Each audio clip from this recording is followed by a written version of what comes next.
얼마 전에 또 한 명의 젊은 청년이 사망하는 안타까운 사고가 발생했습니다. 좀 어떻게 보시나요? 다들 뭐 알고 계시고 안타깝게 생각하시겠습니다만 우리가 더 끔찍하게 생각하는 건 그렇게 사망 사고가 발생한 기계를 그냥 천으로 가리고 그 옆에서는 계속 작업을 진행했다는 거예요. 그리고 그 사망 사건 현장을 목격하고 신고하고 했었던 그 해당 동료 노동자들에게도 계속해서 일을 시키려고 했다가 이게 문제가 되니까 뒤늦게 휴가를 허가하는 이런 사업장의 태도로 과연 우리 사회에 우리 국민들이 바라는 산업재해 추방이라고 하는 이런 일들이 목표가 완성될 수 있을까 하는 그런 아쉬움이 있습니다. 기업 문화의 대대적인 변화 이런 것들이 꼭 필요한 일이 아닌가 싶습니다. 네, 오늘 의원님과 이 중대재해처벌법에 대해서 이야기를 좀 나눠볼까 하는데요. 이제 법이 시행된 지 10달 정도가 지났습니다. 지금까지를 좀 평가하자면 어떻습니까?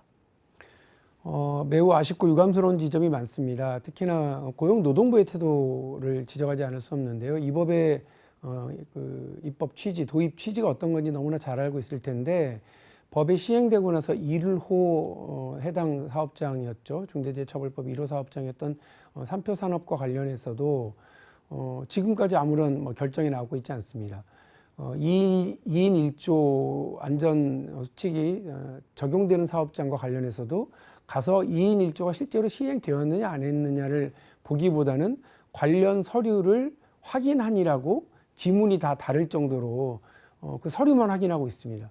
이런 방식으로 고용노동부가 적용을 하고 이 법의 취지를 살리기 위한 현장 적용이 아니라 오히려 법의 취지를 이렇게 훼손하고 또 허점을 악용하려고 하는 부분을 오히려 용인하는 그런 방식으로 돼서는 이 법이 가져가려고 하는 산업 현장에서의 어떤 노동자들의 안전 그리고 산업재해 추방 이런 부분들을 달성할 수가 없다고 봐요. 중대재해처벌법이라고 하는 법을 준수하고 적용하는 데 앞장서야 할 고용노동부의 태도의 변화가 아주 절실하게 요구되고 있다고 생각을 합니다. 네, 지금 중대재해처벌법 시행령 개정에 대한 이야기도 좀 나오고 있는 것 같은데요. 지금 어떤 상황인가요? 정말 답답한 건 뭐냐면 아까 잠깐 그 통계 자료 나왔지 않습니까? 올해 상반기에만 질병 사망 포함해서 1,142명의 산업재해 사망자가 있었습니다. 지금 대한민국이 전쟁 중이에요.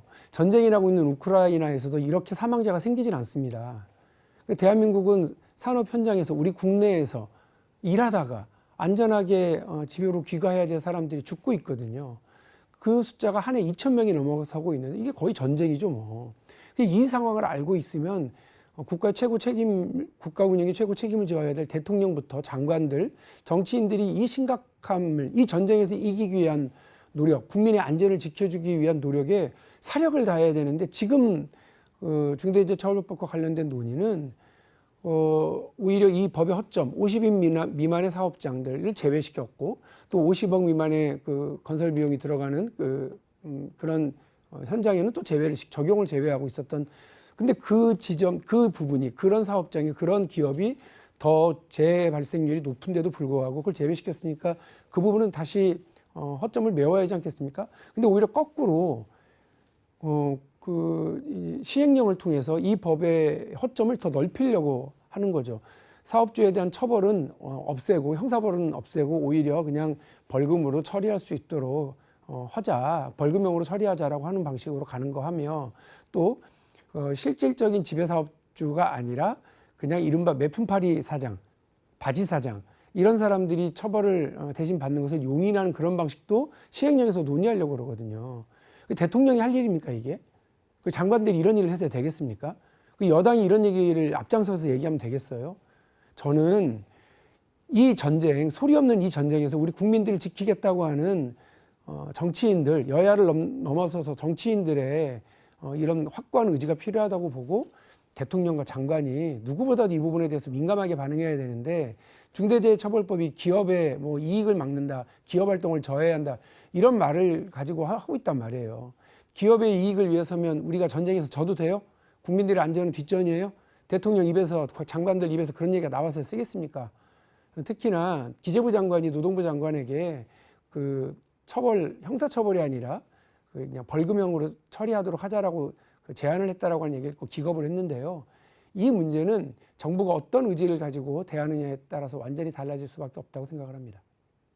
네, 이 중대재해처벌법에 관련해서 어떤 좀 사람들은 경제 발전을 막고 있다, 또 법이 좀 과하다, 아니면 실효성이 없다 이런 주장을 하기도 하는데요. 의원님께서 어떻게 생각하시나요? 아까 말씀드린 겁니다. 경제적인 이익 때문에 사람의 안전, 국민의 안전 이런 것들을 뒷전에 둘 수 없지 않습니까? 대한민국에서 제일 낭비, 경제 논리로 보면 가장 낭비가 뭡니까?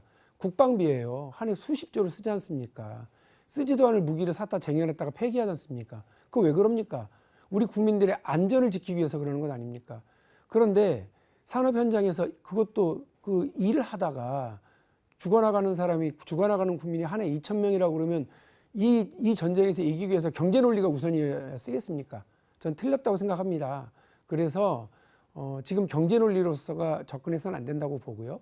또 기본적으로 이 법이 준수를 요구하고 있는 사항들을 다 지켜내면 어쩔 수 없이 발생할 수 있는 산업재해가 있습니다. 그리고 누구도 원하지 않는 상황에서 발생하는 사고들이 있습니다. 근데 이렇게 되면 그 안전준수 요구 사항을 다 지켰으면 사업주가 처벌되질 않습니다. 면책됩니다. 그러니까 이 부분이 무조건 사고가 나면 무조건 사업주를 처벌한다. 이렇게 하는 것도 저는 일부 경제단체에서와 보수 언론에서 잘못된 주장을 하고 있는 거라고 생각하고요. 오히려 이 법을 더 강화하고 시행령에서 더 담장을 높여서 우리 국민의 안전, 산업 현장에서의 안전을 지켜내는데 더 노력하겠습니다. 더불어민주당이 앞장서겠고요. 저도 그렇게 앞장서서 안전하게 일할 수 있는 일터, 내 집으로 안전하게 귀가할 수 있는 저녁을 보장하도록 노력하겠습니다. 네, 말씀 잘 들었습니다. 고맙습니다. 네, 감사합니다.